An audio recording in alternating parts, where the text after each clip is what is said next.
Kembali lagi pada program ASN Corner, saya Mahardika Lukas. Di episode kedua ini, kita akan lebih membahas soal P3K di seleksi calon aparatur sipil negara tahun 2021. Setelah di episode pertama kemarin telah membahas soal teknis jenis formasi di seleksi calon aparatur sipil negara tahun 2021, kini kita akan lebih mengupas tuntas tentang P3K nih. Oleh sebab itu, di episode kedua kali ini telah bergabung dengan saya, Kak Tanaya. Halo. Yang akan lebih mengupas tuntas lagi soal seleksi P3K di calon aparatur sipil negara tahun 2021 ini ya, Kak Tanaya. Betul. Kak Tanaya, boleh diceritain dulu nggak sih peran Kak Tanaya di seleksi CASN ini seperti apa? Boleh banget. Jadi, perkenalkan dulu, nama saya Tanaya Pinastika atau bisa dipanggil juga Tanaya. Saya di sini merupakan perwakilan dari unit kerja Asisten Deputi Perencanaan dan Pengadaan SDM Aparatur. Kemudian kalau terkait dengan peran, saya sebagai bagian dari Panitia Seleksi Nasional sekaligus validator usulan instansi daerah. Oke, wah panjang banget ya perannya. Oke, kalau saya lihat-lihat ini ada yang berbeda nih dari seleksi CASN tahun ini dengan tahun-tahun yang sebelumnya. Tentunya yang paling menjadi highlight nih dan orang-orang pada pengen tahu banget itu soal P3K. Sebenarnya apa sih kata Naya perbedaan antara P3K dengan CPNS yang sudah ada sebelumnya? Jadi gini, mungkin saya jelasin terkait dengan hal-hal dasarnya ya. Kalau P3K itu merupakan bagian dari aparatur sipil negara, kepanjangan dari pegawai pemerintah dengan perjanjian kerja. Kalau yang membedakan itu adalah P3K ini memiliki masa hubungan perjanjian kerja karena P3K diangkat berdasarkan perjanjian kerja untuk jangka waktu tertentu saja, Mas. Range untuk masa hubungan perjanjian kerja itu antara 1 sampai dengan 5 tahun dan dapat diperpanjang tentunya sesuai dengan peraturan perundang-undangan. Jadi nggak usah deg-degan ya buat yang mau ngelamar P3K, bisa diperpanjang kok kontraknya. Iya. Ini ada satu lagi pertanyaan yang paling sering ditanyakan oleh teman-teman rekan ASN yang ada di luar sana. Sebenarnya boleh nggak sih kalau kita fresh graduate itu bisa nggak kita mendaftar di lamaran P3K? Jadi gini, kalau semangat dari kita ingin merekrut P3K itu apa? Jadi kita ingin mendapatkan profesional. Jadi kita didesain untuk merekrut orang yang sudah memiliki pengalaman kerja di bidangnya yang relevan tentunya. Jadi nanti kita akan menjelaskan lebih lanjut terkait dengan pengalaman kerja yang seperti apa yang dibutuhkan. Tapi pada intinya mereka harus siap untuk langsung bekerja dan menjalankan tugas-tugas pemerintahan yang ada. Wow. Jadi sebenarnya tanggung jawabnya sama CPNS sama saja ya? Betul. Lalu apakah yang nanti lolos P3K itu punya NIP juga apa enggak sih katanya? Punya dong, jadi baik PNS maupun P3K sama-sama memiliki NIP, nomor induk pegawai yang teregistrasi oleh BKN. Jadi nggak ada perbedaan ya, semuanya dapat NIP, tenang aja. Nah ini juga nih salah satu pertanyaan yang sering banget teman-teman rekan-rekan ASN ini tanyain. Kak, syaratnya untuk mendaftar P3K itu apa saja ya?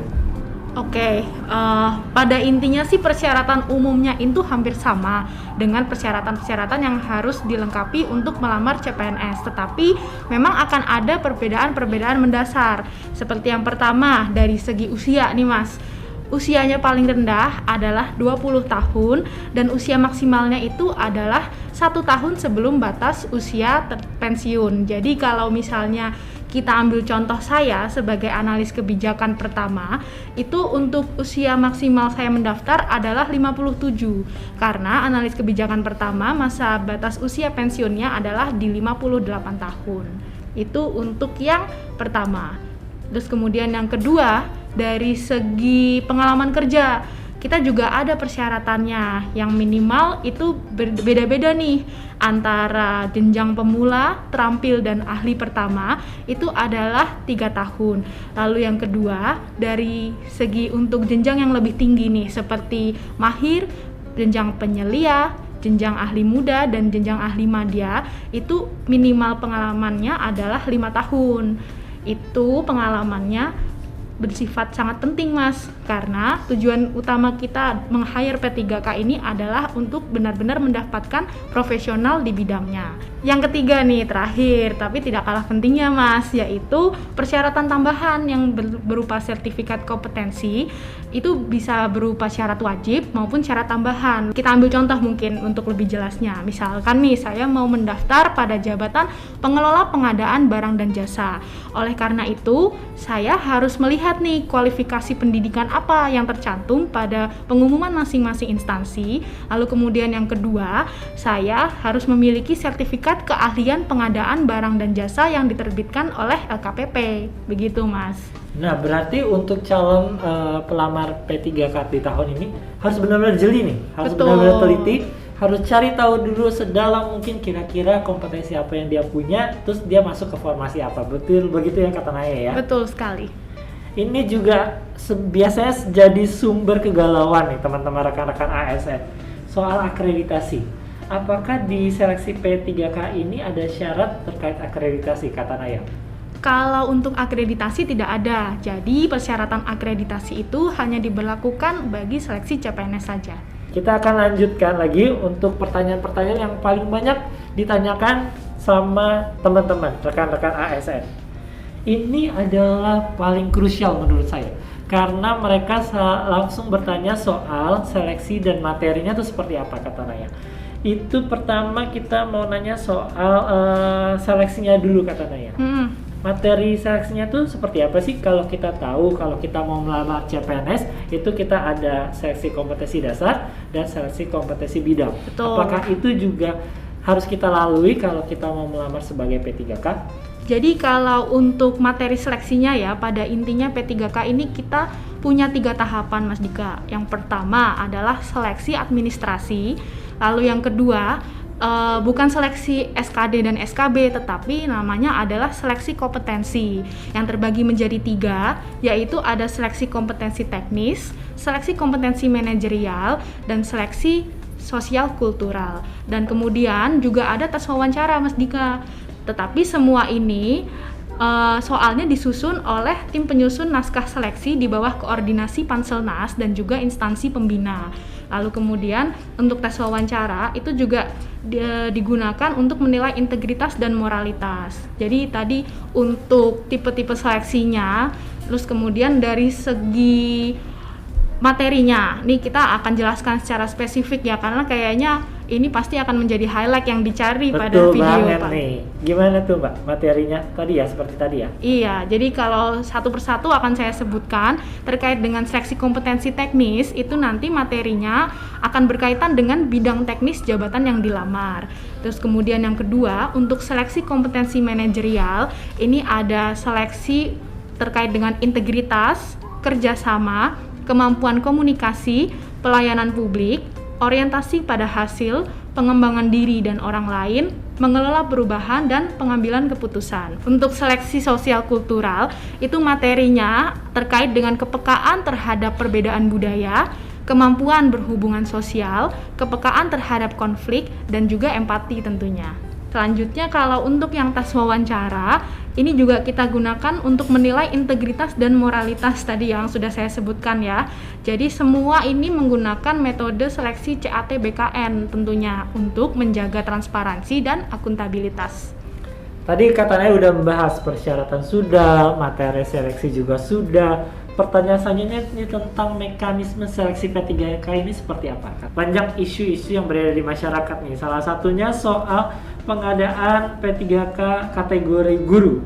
Kan di mana P3K itu ada 2 ya kata Naya. Ada yang kategori guru, ada yang kategori jabatan fungsional non guru. Benar nggak sih kalau kebutuhan Indonesia itu untuk jabatan P3K guru ini sampai dengan 1 juta formasi? Bagaimana kata Naya? Nah itu tuh yang kayaknya perlu kita klarifikasi ya Mas ya. Jadi berbicara terkait kebutuhan total 1 juta guru itu merupakan total potensi kebutuhan tenaga guru berdasarkan data Dapodik.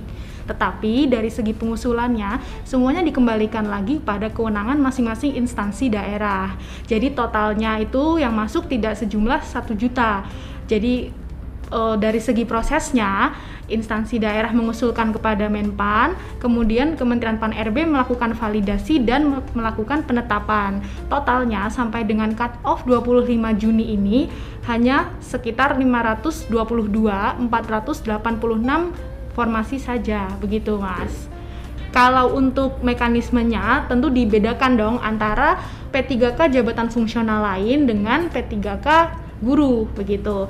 Kalau untuk P3K guru sendiri itu ada 3 kali seleksi Mas. Karena yang pertama orang-orangnya yang mendaftar itu akan dibedakan antara masing-masing seleksi, begitu. Nah, kemudian untuk proses-proses tahapan yang harus dilalui itu tentunya yang pertama, pelamar wajib membuat akun pada SSC ASN dan melengkapi persyaratan sesuai dengan kebutuhan. Itu untuk mandatory yang harus dilakukan di awal. Nah, kemudian yang kedua, kita udah memasuki nih proses seleksi administrasi sudah lewat, kemudian seleksi kompetensi. Nah, pada seleksi kompetensi ini kita hanya bisa diikuti oleh guru ex-THK 2 dan guru non-ASN yang mengajar di sekolah negeri saja, begitu. Nah, untuk ketentuannya kita ambil contoh kasus saja ya. Misalkan saya di sini merupakan guru non-ASN yang mengajar di sekolah negeri, sementara Mas Dika itu adalah guru ex-THK 2. Kita sama-sama bisa mendaftar nih di seleksi yang pertama. Nah, hanya saja kita harus melamar sesuai dengan unit penempatan tempat kita mengajar existing sekarang. Jadi saya ambil contoh nih, saya di sini mengajar sebagai guru bahasa Inggris pada sekolah X di Provinsi DKI Jakarta. Sementara Mas Dika itu merupakan guru nih, guru apa ya? Misalnya kita ambil contoh guru bahasa Indonesia, bisa kan? Itu di sekolah Y di Provinsi DKI Jakarta. Sama-sama di DKI jadi ya? Betul, ini hanya untuk satu instansi saja, jadi tidak diperbolehkan di seleksi pertama ini untuk pindah instansi. Jadi kita nanti pertama yang harus kita lakukan adalah kita cross check apakah kebutuhan itu ada di seleksi. Untuk yang pertama ini kita harus lihat apakah dari instansi juga itu memiliki kebutuhan jabatan guru bahasa Inggris pada sekolah X di Provinsi DKI. Sama halnya dengan Mas Dika, juga harus mengecek nih kalau kebutuhan guru bahasa Indonesia itu ada tidak di instansi sekolah Y di Provinsi DKI. Itu nanti setelah kita cross check kalau memang ada, maka kita akan langsung mendaftar pada sekolah tersebut. Dan di seleksi pertama? Di seleksi pertama. Tapi saya tidak bisa mendaftar di sekolah X. Kalau kebutuhannya tidak ada, jadi kita harus cross check. Tadi untuk skenarionya kalau kebutuhannya ada, maka pelamar bisa langsung mendaftar. Tetapi kalau skenarionya ini ternyata kebutuhannya tidak ada, maka pelamar bisa mendaftar di sekolah lain. Tetapi untuk jenjangnya, untuk jabatannya harus sesuai dengan kompetensi yang dimiliki pelamar. Itu untuk yang seleksi pertama. Jadi tadi yang saya maksud dengan kualifikasi dan kompetensi itu adalah kualifikasi yang dimiliki sesuai dengan ijazah atau sertifikat pendidiknya, Mas. Begitu. Jadi nanti kita sudah melewati nih seleksi pertama. Ini juga harus jeli nih ya. Jadi kita harus rajin-rajin cari tahu kira-kira di unit kerja kita itu butuh nggak sih apa yang kita mau lamar sebagai P3K gitu. Betul. Khususnya P3K guru ini. Betul. Nah, kita udah lewat nih seleksi yang pertama. Kita lanjut di seleksi yang kedua. Saya ambilkan contoh bahwa saya di sini bisa lolos nih, tapi ternyata Mas Dika kurang beruntung, belum bisa lolos. Maka skenario yang dilakukan selanjutnya adalah saya bisa langsung melakukan pemberkasan NIP. Terus kemudian sedangkan Mas Dika di sini harus mengikuti seleksi selanjutnya apabila memang ingin mengikuti. Tetapi saingan Mas Dika akan bertambah lagi. Jadi kita nanti bicara di seleksi pertama itu kan ada guru ex-THK 2 dan guru non-ASN yang mengajar di sekolah negeri. Dua kelompok ya? Dua kelompok di seleksi pertama. Sedangkan di seleksi yang kedua itu akan bertambah lagi yang bisa mendaftar. Ada siapa lagi memang nih kata Naya? Ada dua yang entitas baru, yaitu guru swasta yang terdaftar dalam data Dapodik Lalu kemudian lulusan PPG yang belum mengajar tetapi sudah terdaftar dalam data Dapodik. Tambah banyak dong saingannya ya. Tetap. Jadi 4 kategori. Iya, betul. Tetapi kan di sini dari segi kebutuhan juga akan semakin berkurang. Kita ambil contoh nih di Provinsi DKI itu akan membuka sekitar 13.000 maksud saya 13.000 kebutuhan. Dari seleksi pertama tentunya sudah akan ada yang lolos dong dan kita harus memilih jabatan yang belum ada peserta yang lolos di seleksi kedua itu. Kita ambil contoh dari 13.000 itu sudah lolos sekitar mungkin separuhnya nih. Jadi nanti misalnya sudah lolosnya 6.000 berarti masih ada sekitar 7.000 kebutuhan yang bisa dilamar oleh peserta begitu. Itu tadi kita berbicara terkait dengan tata cara melamarnya. Dari segi kompetensinya masih sama, bahkan di sini Mas Dika bisa nih nanti dalam seleksi yang kedua, Mas Dika itu kalau misalnya ingin menggunakan tabungan nilai ini dari seleksi yang pertama, kita ambil contoh ternyata nilai Mas Dika itu lebih tinggi pada saat seleksi pertama dibanding seleksi kedua, maka Mas Dika bisa memilih nilai mana yang akan digunakan dalam pemeringkatan di seleksi kedua. Tetapi ada syaratnya, jadi Mas Dika harus memiliki kompetensi dengan jabatan yang dan unit satuan pendidikan yang dilamar itu sama. Jadi misalnya di seleksi pertama itu Mas Dika mendaftar pada jabatan guru bahasa Indonesia di SMA A. Lalu kemudian di seleksi yang kedua, maka Mas Dika juga harus mendaftar di jabatan guru bahasa Indonesia di sekolah lain tetapi masih dalam unit yang sama, satuan pendidikannya maksud saya. Jadi sama-sama SMA dan gitu. Sama-sama dengan mata pelajaran yang sama. Betul, sesuai dengan kualifikasi dan kompetensi sertifikasi pendidikan yang dimiliki Mas Dika. Saya lanjutkan untuk seleksi yang ketiga. Jadi pada intinya nih sama nih seperti seleksi yang kedua, tata caranya, siapa yang bisa mendaftar, mekanisme seleksinya sama. Tetapi di sini kita dibebaskan nih Mas untuk mendaftar semua di seluruh wilayah Indonesia. Jadi kalau Mas Dika mau mendaftar termasuk luar kota berarti? Boleh, misalnya Mas Dika mau mendaftar di Provinsi Banten atau Provinsi Riau itu diperbolehkan selama masih ada jabatannya, masih ada kebutuhan jabatan dan kualifikasinya sesuai dengan kebutuhan yang diinginkan masing-masing instansi. Itu untuk yang P3K guru ya. Sedangkan kita sekarang berbicara terkait dengan P3K untuk jabatan fungsional lain di luar guru gitu.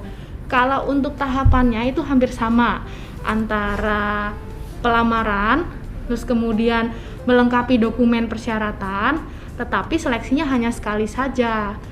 Jadi pelamar setelah seleksi administrasi akan melaksanakan seleksi kompetensi, lalu kemudian dan seleksi wawancara, pengumuman hasil seleksi, langsung tuh setelah itu kalau lolos ya, langsung diangkat menjadi P3K.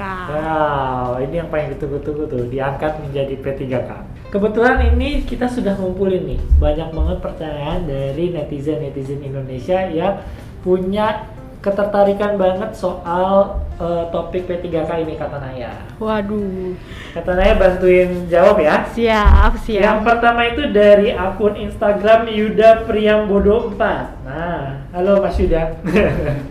Kalau P3K yang udah habis masa kontraknya wajib ikutan tes lagi atau hanya tinggal perpanjang kontrak tanpa tes? Oke. Jadi ada beberapa hal yang perlu kita informasikan dan sifatnya klarifikasi ya. Jadi di sini pada intinya P3K itu kan direkrut pada jangka waktu tertentu sesuai dengan masa hubungan kerjanya yang ditentukan oleh instansi pemerintah. Begitu. Kalau sudah habis, tentunya bisa diperpanjang kembali kalau memang ada kebutuhannya ke depannya seperti apa di perencanaan kebutuhan SDM-nya masing-masing instansi pemerintah itu sendiri. Tetapi kita perlu mempertimbangkan juga nih Mas beberapa faktor. Seperti yang pertama, itu penilaian kinerjanya. Apakah P3K itu berkinerja dengan baik atau tidak. Lalu kemudian yang kedua, itu adalah kesesuaian antara kompetensi dan kualifikasinya di kebutuhan jabatan di selanjutnya. Jadi dikembalikan lagi kepada instansi kerja masing-masing. Betul. Begitu ya Kak Tanaya ya? Iya. Lalu ini juga menarik nih, dari Anggita _Sabila. P3K ada masa percobaan kayak CPNS-nya nih Mimin katanya. Kalau masa percobaan itu nggak ada. Jadi setelah pelamar ditetapkan lulus seleksi P3K, yang bersangkutan bisa langsung melaksanakan tanda tangan perjanjian kerja dengan instansi pemerintah itu sendiri. Ya, jadi kalau CPNS nih kita kan mengenalnya dengan masa prohibition selama 1 tahun. Nah, seleksi kalau di ini tidak ada di P3K. Di P3K nggak ada. Ya. Oke. Ini kayaknya masnya ini sangat sudah visioner nih, kata Naya. Oke. Dia nanya dari akun Instagram Gawean Solo. Bagaimana kalau saya sudah lolos seleksi P3K? Tapi batas usia pensiun saya kurang dari masa hubungan kerja yang ditentukan oleh instansi pemerintah. Waduh, ini sepertinya agak kompleks ya permasalahannya. Tapi nggak apa-apa, masih bisa. Dia sudah lolos, tapi batas usia pensiunnya kurang dari masa hubungan kerja. Gimana tuh? Jadi ya? Kita nanti akan menghitung berdasarkan selisih. Kalau misalnya kita melihat sebuah instansi pemerintah itu membuka jangka masa hubungan kerjanya selama 5 tahun. Sementara yang bersangkutan itu nanti pensiun 2 tahun lagi. Berarti kita melihat selisihnya. Jadi masa kontrak pekerjaannya nanti hanya selama 2 tahun itu saja. Jadi akan disesuaikan. Betul. Ya, dengan umur pensiunnya. Pertanyaan terakhir dari Twitter Kempan RB yang bertanya dari akun Melanie Arsy. Oke.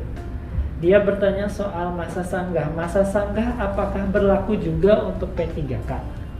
Tentunya ya. Jadi itu sudah diatur juga dalam Peraturan Menteri Pan RB nomor 29.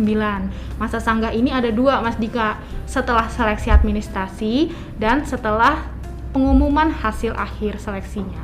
Jadi tetap ada masa sanggah ya? Yes. Oke kata Naya, terima kasih banyak nih udah meluangkan waktunya sharing bincang-bincang khususnya buat topik seleksi P3K ini.